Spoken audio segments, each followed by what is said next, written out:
Hey, good morning. Yes, it is. It's Sunday, April 14th. Gotta go back to the grind tomorrow, right? So I thought I'd try to answer a few of the comments and go further into, the dilemma that we're in with Chinese parts. The yays and the nays, and a little bit of everything else thrown in. So hang tight.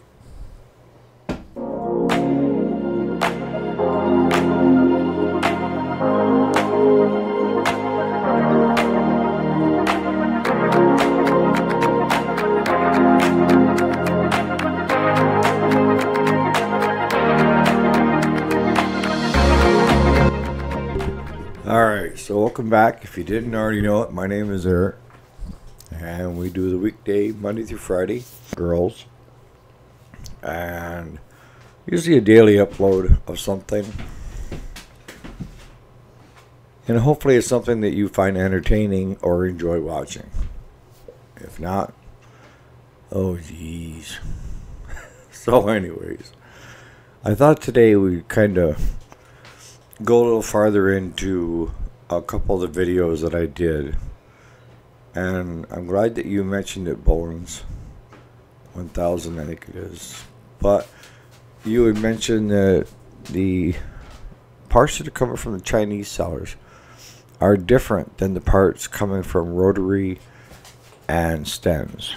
Okay, now having an extensive background with both companies, what I can tell you is a lot of the parts that they're getting are coming from the same location. They're an aftermarket company. Do they have quality control standards in place? Yes, to a certain point. And why do I say yes to a certain point? Because most of the quality control is once it gets here, and a lot of times the issue isn't found until a number of dealers end up with issues with it, right? Whereas the OEMs have quality control people in China at those facilities. So you have 3 level of Chinese selling. And this is we used to go around and around and around the OEM people. Home Light was a big one, still is. But we as dealers, repair shops, part sellers, get stuck in the middle a lot of times. Not so much with the younger guys and gals, but the older ones, yes. It's usually a knockdown, drag out. And what am I talking about? Well, I'm talking about a lot of my old time buyers want OEM, American made parts. It's just not happening. I mean, more than once I've ordered in an OEM home light and the customer rejected it because it said right on the bag, made in China.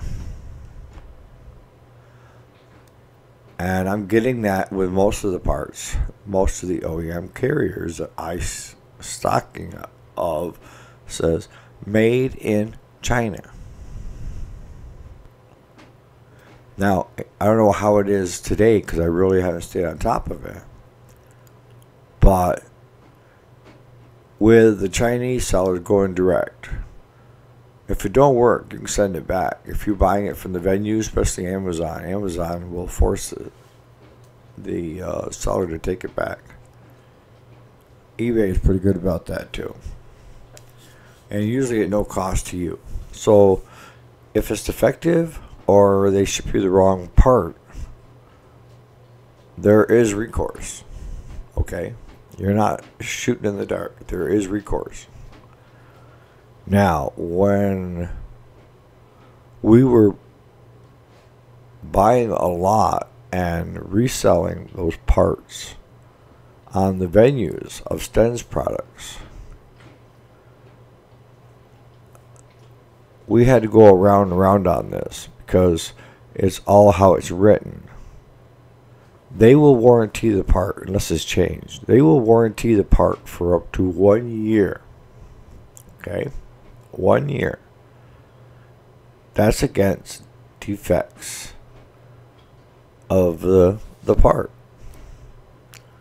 What they won't pay for is any other damage that occurs because of said part, or your time as a mechanic to tear it apart, swap it out, and give it back to your customer. The only thing they're willing to do for you, and I'm not saying it's a bad thing, is they will swap parts with you if it's a defective part. The OEMs have that same policy. But they're looking for shops that are installing it, warranty shops.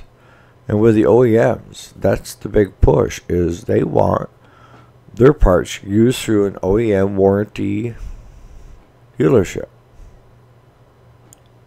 where the part, you as a dealer, you're not buying the part. They're supplying the part, and they've got a flat time of how long it takes to get that part done. And you submit that with your warranty for that company, for that product.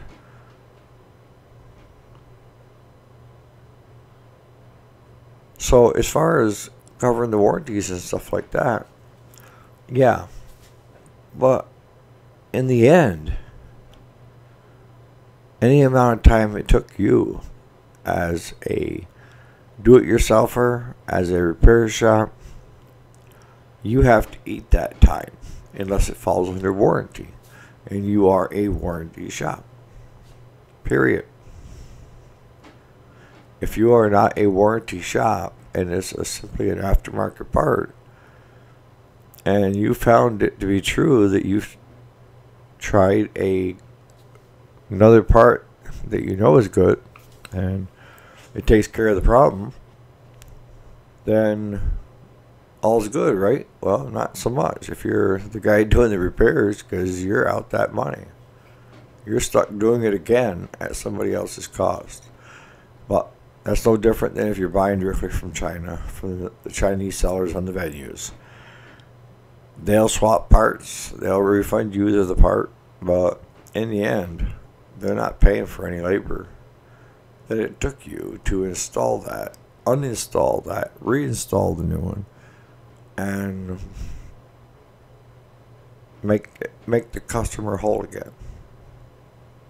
Alright, so getting back to the aftermarket companies and the go-around, the run-around.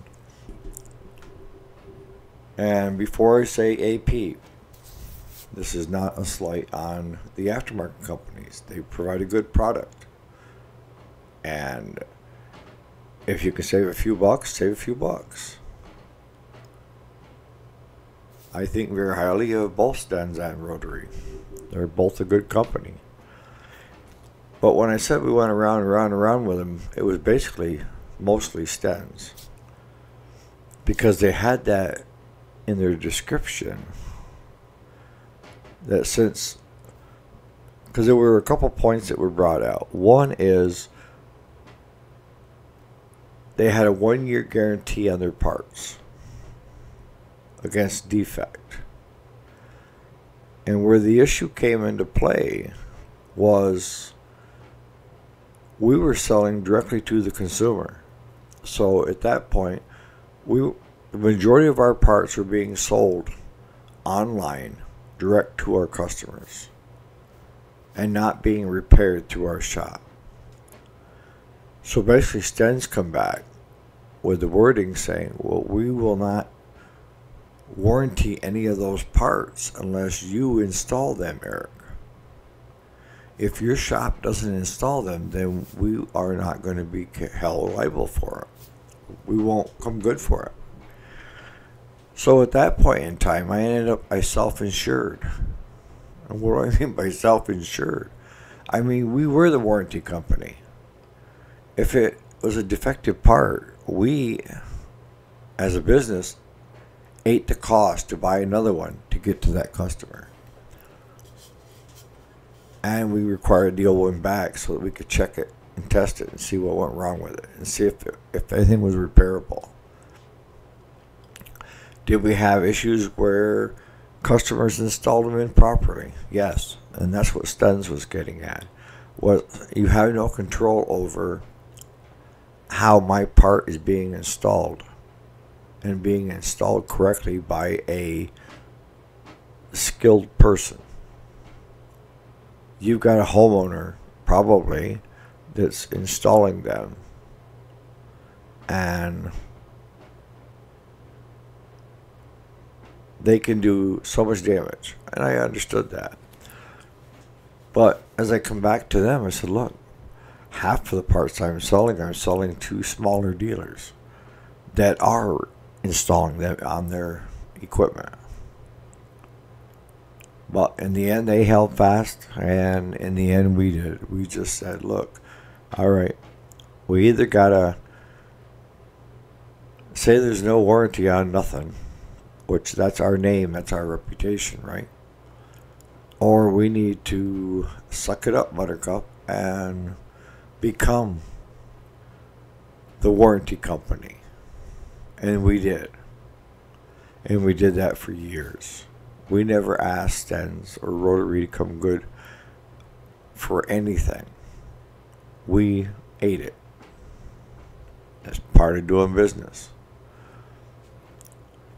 Now, the only thing that they did come good on, because we were installing most of them locally, was those Chinese lawnmower blades, right? And whether they lacked the heat treatment, what have you, but they didn't last. And I know at that point, Stens rejected the rest of the blades, and I don't know what they did with the rest. They said we could send the ones that we had back at their cost. They come good for that. And the blades that had already been damaged by customers, we came good for that, because I was saying, we were a self-warranty shop. And the blades that we sold online, we came good for. If you're not as good as your word, then I don't know. I guess it's old school. But at that point, Stens went with Blanc under their brand of mower blades, and that's a U.S. Canadian company. Rotary, I love their blades. They are heavy duty, and if they aren't Blanc, then I'll be surprised, because I don't know of any other company that's producing that quality of blade that is made in the U.S. or Canada. Canada's got high standards too. And they're not going to let their companies, their businesses over there, manufacture crap. Okay? And let's take it one more level. Because during that period in time, Stens and Rotary were both saying that our standards, we meet or exceed those of OEM. And I can remember a number of dealerships, like the John Deere dealership and Cub Cadet and all the rest of them, they were all saying, well, if you don't follow our warranty, our service intervals and everything else, then your machine won't be warranted, right? And what they were basically saying is if you didn't buy the parts from them, or if you didn't have them install the oil filter, fuel filter, and everything else, then it voided the warranty. And Stens come out hard on that. And in the end, it was still under warranty with using a Stens oil filter or a fuel filter versus an OEM for services and stuff. You still had to do the intervals. And you could still do it yourself, a homeowner, but you had to have proof that you did it at a certain time, keeping good records on your mower, or the OEM, like a John Deere or Cub Cadet or MTD products, would void any warranty on that unit. But yeah, I remember that because a number of dealers were telling me you can't sell that filter to one of our machines that are a year old and has the warranty be in place. And I'd go to Sten's, and Sten's would look into it and come right back and say, yes, it does not void the warranty. They have to hold to the warranty because our products meet or exceed those of the OEM companies. So there's another level that a lot of people don't know about when it comes to aftermarket and OEM parts. Again, the part that we're talking about, the air filter, oil filter, all the other things, they need to be installed by you, the dealer, buying from Sten's, and you doing the servicing on that unit for your customer to show proof to, let's say, John Deere, that yes, that at so many hours, so many 100 hours, this was done, this was done, this was done, this was done, and so that the customer had proof that all that stuff was done. But what I also started to see was a trend. And the trend is that the OEM companies would start changing up at a faster rate. They used to run like the same part for years. But the problem they ran into was the aftermarket companies soon started producing something very similar to replace it. So the OEMs had to keep one-upping. And the latest is the new style John Deere oil filter, where there's no oil change type thing. You just stick the filter on, lock it in. Nobody carries that other than John Deere. And you will not find it anywhere other than John Deere. So getting back to the overall thing is, yes, there are 3 different levels. And depending upon what and where you're buying that part, you do have recourse to a certain extent. If you buy it from the Chinese seller on eBay or Amazon, you have up to 30 days. After 30 days, they're not going to require their dealers or their sellers to warranty anything. Through Sten's and Rotary, you have a year, but you have to install that part. And in installing that part, they will only cover what the costs are of the part, not your labor. And they will not cover any damage that it does to another part or anything else on the unit, okay? And then you go to the OEM. The OEMs want their dealers to run it through warranty. If it's a defective part, and it's still under warranty, then what ends up happening is the dealer pays nothing for the part. The OEM company will supply that. And they'll give them so much money to take out the defective part, put in the correct part, and make your customer whole again. So like I say, there's 3 different levels, and depending on where you're at, if you're not installing it and you're not a legit business, a repair shop, then you have no warranties. If you're a weekend warrior, nights and weekends, Sten's, unless your dealer's playing games, will not warranty having you put it in versus the dealer you bought it from.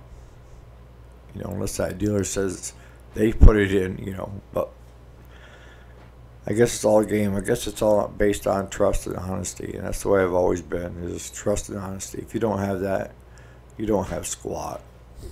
And we'll start wrapping this up. I thought I'd take on one other question that was out there through you, Richard, about fuel solenoid and Can it be the culprit after 5 minutes of runtime and then shutting down? Normally not. Normally the fuel solenoid, if it's not working properly, it's a no start right from the get go. I mean, you can crank, but it's not allowing fuel through the system. And a lot of times that gets stuck or varnished, and you physically have to take it out and clean it and just keep working it. And a lot of times it'll start working again. If you're running a unit for 5 minutes and it quits just about the same amount of time, it could be a coil breaking down. As it gets hotter, it warms up the copper that's wrapping around it, and it starts to break down. Heat does. We've found in the past, we've found it in push mowers and riders. In a riding lawnmower, we have put in Ziploc baggies floating bumblebees, ladybugs, what have you, that got into that fuel tank somehow. Push mowers, same way, but a lot of the times we had one come right in right full of pine needles. How those pine needles got into that fuel tank is beyond me. But it was causing that issue. Something floating in the tank or moving around in the tank, and after a certain point it draws it down and it finally catches and it will cover it. We've had leaves do that. I'm telling you. And then the other thing I could think of off the top of my head without looking at the machine is it could be vapor locking. And depending upon your fuel cap, most of them are vented fuel caps. And if that vented gets plugged or sealed, then once so much fuel is drawn out, it vapor locks. It just basically, it won't allow the fuel to go to the carburetor until you open up the fuel cap. The one way to rule that out is run it for about 4 minutes that you know that it quits at 5, and leave it running, take the fuel cap off, put it back on, and see if it still dies at 5. If it does, you've ruled that out. You should be able to look in the fuel tank with a flashlight, see if you can see anything floating around. Coil, what I would do is when it quits, I would throw a spark tester on it. Am I getting fire? Am I getting spark? And that should tell you whether the coil is getting weak and is it breaking down or not. If it's got a good solid spark, then you know that the coil's fine, but it's a fuel issue. So you got to kind of be the investigator and figure this all out. And let me tell you, Richard, this is a great place to ask questions. Go ahead and try those things. And I know that the guys on the channel that probably have more knowledge than I have, to be honest with you, might have other ideas. And if they do, you guys put them in the comments for Richard of what you may think is going on. So on that note, guys, you have a great Sunday. It will be, get some rest so you're ready for the Monday, beginning of the week again, right? On that note, you guys have a great day.